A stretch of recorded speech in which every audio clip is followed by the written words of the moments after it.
ان کو جذبہ تھا، حوصلہ تھا، اس لیے انہوں نے اتنی قربانیاں دی۔ ابھی مجھ سے پہلے شیخ محترم بیان کر رہے تھے کہ اسلاف کے کارنامے، صحابہ کرام نے دین سیکھا، ان سے اسلاف نے سیکھا، ہم کو دین سکھلایا۔ حضرت مالک رضی اللہ تعالیٰ عنہ کا نام سنا، مدینہ کے امام تھے اپنے وقت کے۔ ایک مسئلے میں انہوں نے حدیث کے مطابق فیصلہ دیا، وقت کے بادشاہ کی بات ماننے سے انکار کر دیا، چہرے پہ کالی پوت کر مدینہ کی گلیوں میں گھمایا گیا، اور جب وہ جاتے لوگوں کو دیکھتے تو روکتے، سنو میری طرف دیکھو، میں امام مالک ہوں، آج مجھے یہ سزا دی گئی ہے کہ میں نے محمد رسول اللہ صلی اللہ علیہ وسلم کی بات کے خلاف بات ماننے سے انکار کر دیا، اس لیے مجھے یہ سزا دی جا رہی ہے۔ ایک اور امام گزرے ہیں، امام احمد بن نصر رحمہ اللہ علیہ۔ امام ابن ہشام رحمہ اللہ علیہ اپنی تاریخ میں ان کا ذکر کرتے ہیں، کہتے ہیں بنو عباسیہ کی 700 سالہ دور حکومت میں کوئی بادشاہ اس بادشاہ کے اتنا طاقتور نہیں تھا جو امام احمد بن نصر رحمہ اللہ علیہ کے زمانے میں بادشاہ تھا۔ اس بادشاہ کو معتصم کہتے تھے، اس کی ہائٹ تقریباً 7.5 فٹ تھی۔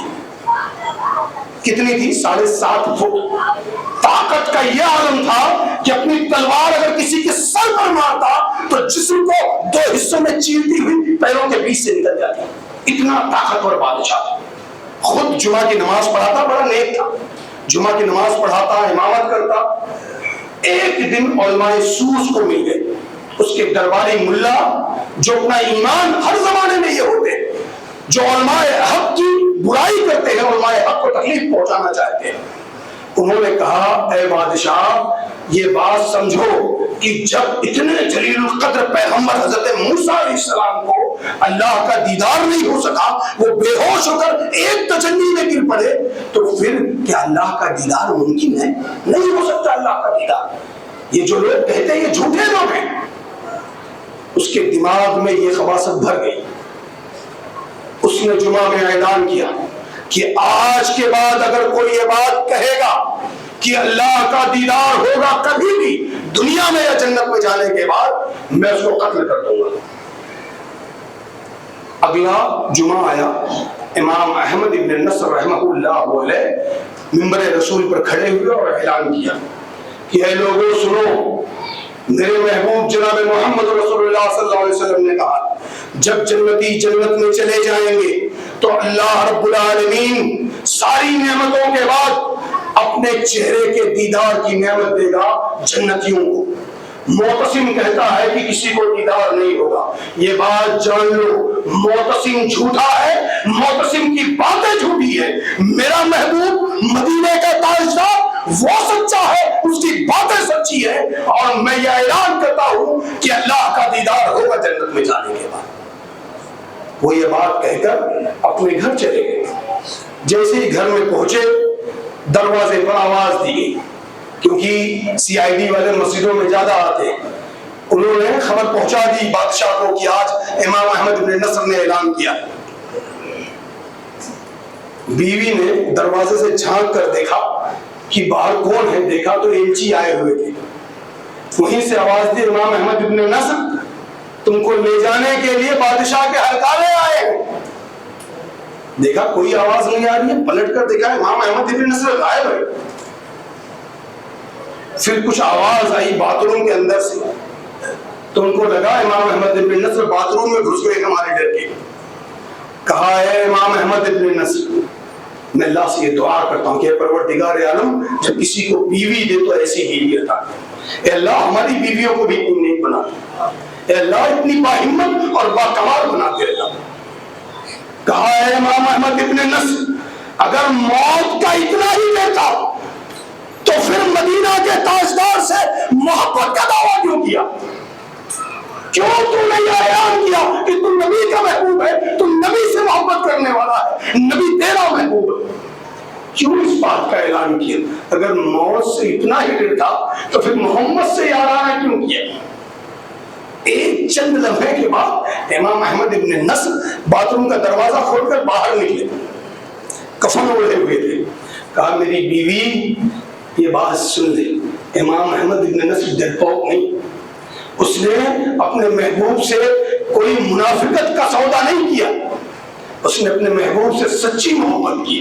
صرف آئی لو محمد زبان سے نہیں کہا ہے، دل سے کہا ہے، اور ہمت رکھتا ہے اس بات کی کہ اگر کوئی بادشاہ میرے قتل پر بھی آ جائے تو امام احمد ابن نصر پیچھے نہیں ہٹنے والا.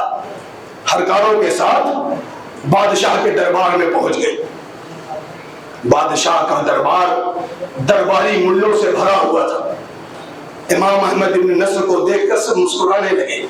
اب بات بنے گی، اب بادشاہ کے سامنے آیا ہے نا، اب پتہ چلے گا اس کو.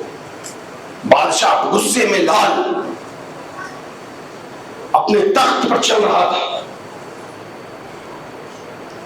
گرجدار آواز میں کہی اے امام احمد ابن نصر، میں نے کیا سنا ہے کہ تم نے اعلان کیا ہے کہ اللہ کا دیدار ہوگا. امام احمد ابن نصر کھڑے تھے، سر کو جھکا لیا اور کہا اے بادشاہ میں نے ایسا نہیں کہا. درباری ملا ان کی مسکراہٹ ہنسی میں بدل گئی، ہنسنے لگے، آوازیں بلند ہونے لگی. امام احمد ابن نصر اپنی موت سے ڈر گیا.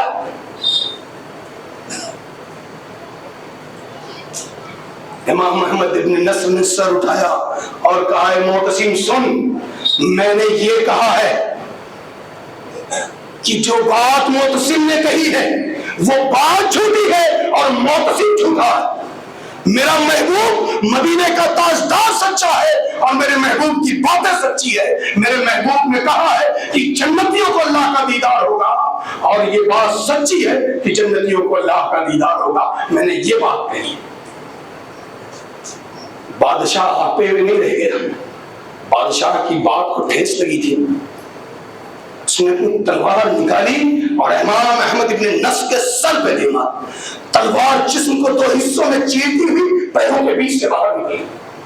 امام احمد ابن نصر کا جسم دو حصوں میں بڑھ کر زمین پہ گر پڑا.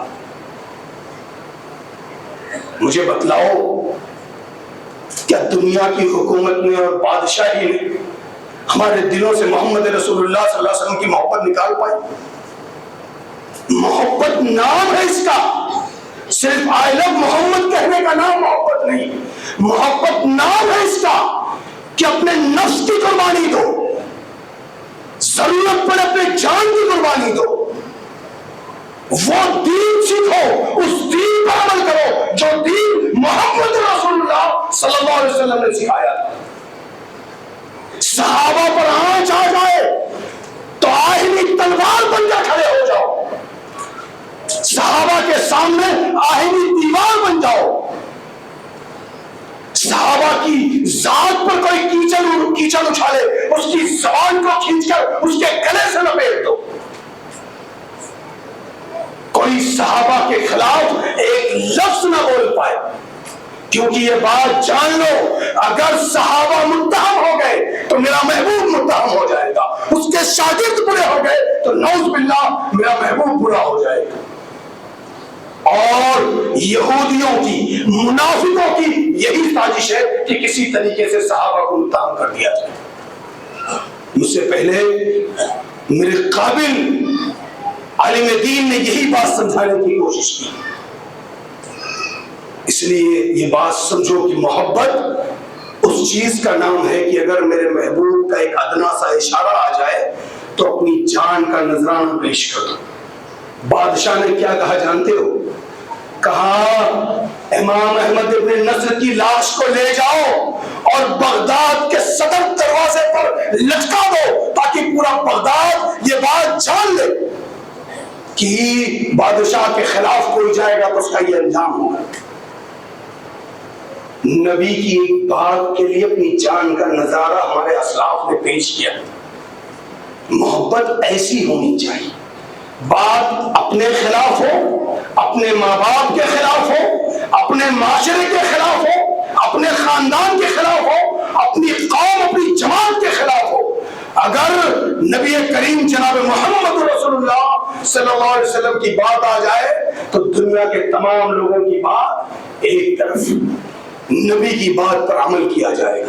اس لیے یہ بات جان لو، محبت اس کا نام ہے کہ ہم نبی کی باتوں پر عمل کریں، ان کے احکام کو بجاور لائیں، ان کے دیے ہوئے حکموں پر عمل کریں۔ محبت اس کا نام نہیں ہے کہ صرف شور و شرابہ کریں، بازاروں میں نکل کر ڈھول اور تاشے بجائیں، محبت اس کا نام نہیں۔ اور محبت اپنے بچوں کے اندر داخل کرو، محبت اپنے بچوں کے اندر داخل کرو۔ 5 منٹ بچا ہے، ایک آخری بات کہتا ہوں، اپنی بات کو ختم کرتا ہوں۔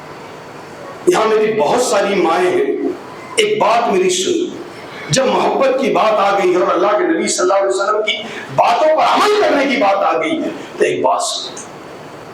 مسند احمد کی روایت ہے، اللہ کے نبی جناب محمد رسول اللہ صلی اللہ علیہ وسلم نے کہا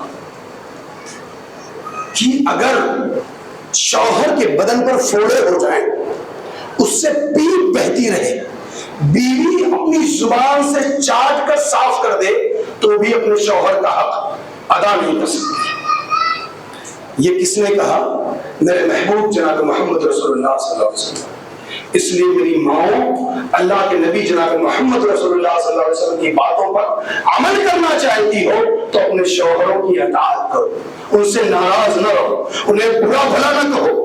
ایک بخاری کی روایت ہے، اللہ کے نبی صلی اللہ علیہ وسلم نے کہا کہ عورت کہتی ہے ما رأیت خیرا کرتا ہوں، بتاؤں گا کس بارے میں کہتی ہے؟ ایک شوہر پوری زندگی اپنی بیوی کی جی حضوری کرتا ہے، یس میڈم، جی ہاں بیگم، ٹھیک ہے آپ جیسا کہیں گے ویسا، سب چیزیں کرتا ہے، ساری چیزیں۔ اگر ایک بار وہ اس کو اچھا برقع نہیں دلا پایا یا کوئی بات نہیں سنی، اس کے خلاف کر دی تو فوراً کہہ دے گی جب سے تمہارے سنگڑیا پوری زندگی کو کوئی سکون نہیں ملا، ماں ڈھارے ہوں میں سے، کب وہ تمہارے مادری باپ کے سیوا کری، کب وہ بھائی بہن کے کری، کب وہ خاندان والوں کے کری، کیکر کری، دادا امن ہے۔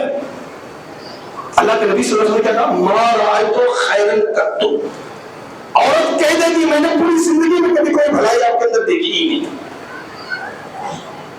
میری ماں یہ بات جان لو، اگر تم اللہ کی اطاعت کرو، نماز پنجگانہ ادا کرو، رمضان کے روزے رکھو، اپنے شوہر کی اطاعت کرو، تم کو جنت میں جانے سے کوئی نہیں روک سکتا۔ دوسری طرف مردوں کا ایک معاملہ کہ مرد اپنی بیویوں، کچھ مرد، سارے نہیں، بہت بیچارے اکثر تو غلام ہوتے ہیں، کچھ بول نہیں پاتے ہیں، لیکن کچھ مرد ایسے ہوتے ہیں جو اپنی بیویوں کو برا بھلا کہتے ہیں، گالیاں دیتے ہیں، مارتے ہیں، اور اللہ جانے کیا کیا چیزیں کہتے ہیں۔ لیکن ایک بات یہ جانو، اللہ کے نبی صلی اللہ علیہ وسلم کا یہ طریقہ نہیں تھا۔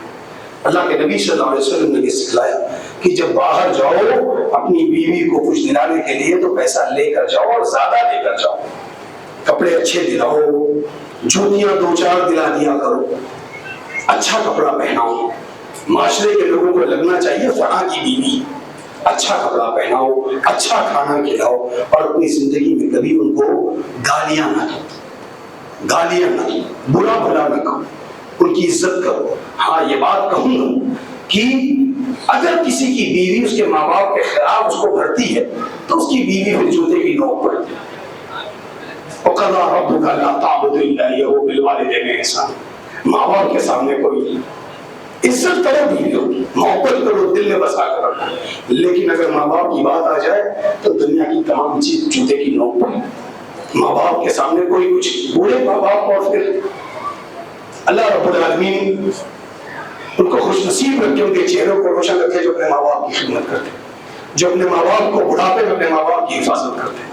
آخر میں اللہ رب العالمین سے دعا کہ اے پروردگار یار، ہم گناہ گار اور خطا کار لوگ ہیں، ہماری گناہوں کو بخش دے اللہ، اے رب العالمین ہماری خطاؤں کو بخش دے اللہ، اے اللہ تمہارے گناہوں کو معاف کر دے اللہ، اے رب العالمین میرے بزرگوں کو صدیق اکبر کا ہنر عطا کر دے اللہ، اللہ میرے بزرگوں کو عمر ابن خطاب کا حوصلہ عطا کر دے اللہ، اللہ میرے قوم کے مالداروں کو جذبہ عثمانی عطا کر دے اللہ، اے رب العالمین علی کرار کی حیدری عطا کر دے اللہ، اے رب العالمین میرے بچوں کو اے پروردگار عالم عبداللہ ابن مسعود بنا دے اللہ، عبداللہ ابن زبیر، عبداللہ ابن عباس کا علم عطا کر دے اللہ، اللہ میری آنے والی نسلوں کی حفاظت کر دے اللہ، اللہ میری قوم کو بہت ضرورت ہے ایک ابو عبیدہ بن جراح پیدا کر دے اللہ، اللہ میری قوم میں خالد بن ولید کا جذبہ پیدا کر دے، اللہ میرے جوانوں کو صلاح الدین ایوبی کا ہنر دے دے اللہ. اے رب العالمین، اے پروردگار عالم، میرے جوانوں کو موسیٰ بن نصیر بنا دے اللہ. اللہ میرے بچوں کو محمد بن قاسم کا حوصلہ دے دے اللہ. اللہ میری ماؤں کو اماں خدیجہ کا ہنر عطا کر دے اللہ. اللہ میری جوان بہنوں کو اماں عائشہ کی حیا دے دے اللہ. اللہ میری بیٹیوں کو حضرت فاطمہ الزہرا کا پردہ عطا کر دے اللہ. آمین. وآخر دعوانا الحمدللہ رب العالمین. السلام علیکم ورحمۃ اللہ وبرکاتہ.